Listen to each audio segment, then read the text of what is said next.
মধ্যপ্রাচ্যে বড় জুয়া খেলছেন ট্রাম্প, এই শিরোনামে যুগান্তর একটি নিউজ করেছে, যার বিস্তারিত নিয়ে আজকে আমরা সংক্ষেপে আলোচনা করব। শান্তির দূত হওয়ার প্রতিশ্রুতি দিয়ে জানুয়ারিতে হোয়াইট হাউসে ফিরে আসা প্রেসিডেন্ট ডোনাল্ড ট্রাম্প ইরান ও ইসরায়েলের মধ্যে চলমান উত্তেজনাপূর্ণ সংঘাতে যুক্তরাষ্ট্রকে জড়িয়ে ফেলার জন্য একটি নাটকীয় পদক্ষেপ নিয়েছেন। আপনারা জানবেন, ট্রাম্প প্রেসিডেন্ট হওয়ার পরে আপনাদের খুব ভালো মনে থাকার কথা, উনি বলতেন যে আমি শান্তির দূত। এবং যখন পাকিস্তান এবং ইন্ডিয়ার এই যুদ্ধ সমঝোতা করেছিলেন, মধ্যস্থতা করেছিলেন এবং তার কথায় দুই দেশই যুদ্ধ থামায়, তারপরে উনি এই নিয়ে প্রায় 15 বার বিভিন্ন বক্তব্যে ওনার এই কথা উত্থাপন করেছেন। এবং গতকালকেও দেখেছি আমরা পাকিস্তানের পক্ষ থেকে ট্রাম্পকে এই শান্তি চুক্তি করার জন্য বা এই যুদ্ধবিরতি করার জন্য তাকে নোবেল পুরস্কার দেওয়া দরকার এই বিষয়ে বক্তব্য দিয়েছে। এছাড়াও তিনি রাশিয়া ইউক্রেন যুদ্ধের মধ্যস্থতা করার জন্য সর্বোচ্চ চেষ্টা করতেছে বলে তার সূত্র থেকে আমরা জানতে পারি। আজকে ট্রাম্পের যেই ভূমিকা, সেই ভূমিকার থেকে হঠাৎ করে উনি পিছন থেকে আবারও সামনে B-2 বিমারু বিমান এবং এই ইরানের পারমাণবিক স্থাপনায় যেই নৃশংস হামলা, যেটাকে ইরান বলতেছে সরাসরি আইনের লঙ্ঘন।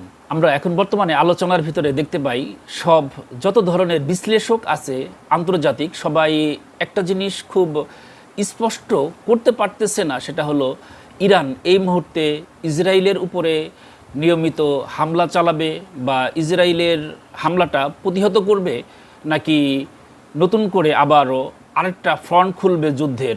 যদিও গতকালকে আমরা আজকে সকাল ভোরবেলা আমি যখন এই যুদ্ধের এই ঘোষণাটা বা বোমারু বিমান হামলা করেছে এবং ট্রাম্প যখন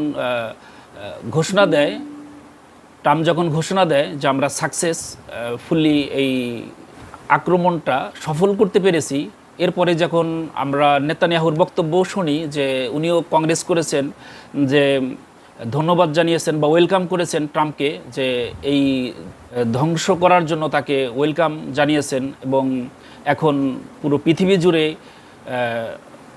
শান্তি ইসরায়েলের উপরে সম্পূর্ণ নিরাপদ এবং শান্তিতে থাকবে। যেমন আমরা গত 2 দিন আগে দেখেছিলাম ইসরায়েলি প্রধানমন্ত্রী যখন তার দেশের এই মিসাইল নিক্ষেপ করার পরে তার দেশে যে ক্ষয়ক্ষতি হয়েছিল, সেখানে যখন সে দেখতে যায়, সাংবাদিকদের প্রশ্নের জবাবে উনি বলেন ইরানের যে সিংহাসনে বসে আছে সে উন্মাদ বা মাতাল, এই ধরনের কথা বলেছিলেন। তারপরে বলেছেন তারা যেভাবে, তাদের কাছে প্রায় 20,000 মিসাইল আছে, এটা আমাদের সহ্য করতে হচ্ছে, তাদের কাছে যদি পারমাণবিক কোনো ওয়েপেন থাকে সেটা আমাদের জন্য কতটা ভয়াবহ হবে এই উন্মাদ শ্রেণীদের কাছে যদি থাকে, এরকমভাবে উনি কথা বলেছিলেন। তো সর্বোপরি আমরা বুঝতে পারি যে ইসরায়েলের প্রধানমন্ত্রী খুবই খুশি, এই কারণেই যে তার দীর্ঘদিনের যে সাধনা বা প্রচেষ্টা ছিল সেটা তার দিক থেকে সে সাকসেস করতে পেরেছে। ক্ষমতা গ্রহণের পর থেকে মধ্যপ্রাচ্য শান্তি ফিরিয়ে আনা তো দূরের কথা, ট্রাম্প এখন এমন একটি অঞ্চলের নেতৃত্ব দিচ্ছেন যেটা আরও বড় যুদ্ধের দ্বারপ্রান্তে রয়েছে। এমন একটি যুদ্ধ যেখানে আমেরিকা সক্রিয়ভাবে অংশগ্রহণ করেছে। ইরানের প্রতিটি পারমাণবিক স্থাপনায় আমেরিকা হামলা চালিয়েছে বলে সোশ্যাল মিডিয়ায় ঘোষণা করার মাত্র 2 ঘন্টা পর হোয়াইট হাউস থেকে জাতির উদ্দেশ্যে টেলিভিশনে দেওয়া ভাষণে ডোনাল্ড ট্রাম্প বলেন এই অভিযানটি ছিল একটি অসাধারণ সাফল্য। আমি মাঝে মাঝে একটা কথা বলি, সেটা হলো মধ্যপ্রাচ্যে যে দেশগুলো আছে সেই দেশগুলো হলো দত্তক নেওয়া, ঠিকাদার নির্বাচন করে দেশগুলোকে বিভিন্ন ঠিকাদার ব্যক্তি, বংশ, পরিবারের কাছে এই ঠিকা দিয়ে রেখেছে।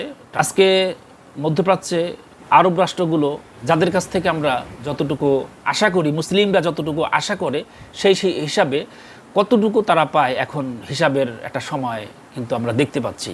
তিনি আশা প্রকাশ করে বলেন তারা এই পদক্ষেপ আরও স্থায়ী শান্তির দরজা খুলে দেবে, যেখানে ইরানের আর পারমাণবিক শক্তিধর হওয়ার সম্ভাবনা থাকবে না। ইরান বলছে তাদের শক্তিশালী ফোর্দো পারমাণবিক কেন্দ্রে স্থাপনার সামান্য ক্ষতি হয়েছে, তবে সময় বলে দেবে কোন পক্ষ সঠিক। যুক্তরাষ্ট্রের ভাইস প্রেসিডেন্ট জেডি ভ্যান্স পররাষ্ট্রমন্ত্রী মার্কো রুবিও এবং প্রতিরক্ষামন্ত্রী পিট হেগসেথকে পাশে নিয়ে ডোনাল্ড ট্রাম্প ইরানকে সতর্ক করে বলেন, যদি তারা তাদের পারমাণবিক কর্মসূচি বাদ না দেয় তাহলে ভবিষ্যতে এমন হামলার মুখোমুখি হবে যা অনেক ভয়াবহ। একদিকে আমরা দেখতে পাচ্ছি ইসরায়েল লাগাতার কোনো ধরনের ঘোষণা না দিয়ে তাদের 4টি জেনারেল হত্যা করলো, পরমাণু বিজ্ঞানীদেরকে খুঁজে খুঁজে বের করে হত্যা করলো। আর আজকে তাদেরকে সার্ভ করার জন্য আমাদেরকে অনেক বিষয় দেখতে হচ্ছে, শুনতে হচ্ছে। আপনার উপরে বিভিন্ন ধরনের এফেক্ট হবে, কিন্তু আপনি সেটা উচ্চারণও করতে পারবেন না, এমন একটা সময় আমরা দেখছি। এটা আমাদের জন্য অনেক ভাবার বিষয়। মিডল ইস্ট যদি অশান্তিতে থাকে তাহলে এশিয়া খুব শান্তিতে থাকবে, এটা আশা করা অনেকটা ভুল। এই অশান্তিটা ধীরে ধীরে কিন্তু টুডে টুমোর আমাদের এখানে ছড়াবেই। তো সবাই চায় শান্তি ফিরে আসুক সবার ভিতরে, কিন্তু যারা শান্তির বড় বড় কথা বলে তারা কতটুকু শান্তির জন্য কাজ করে সেটাও কিন্তু এখন দেখার বিষয়।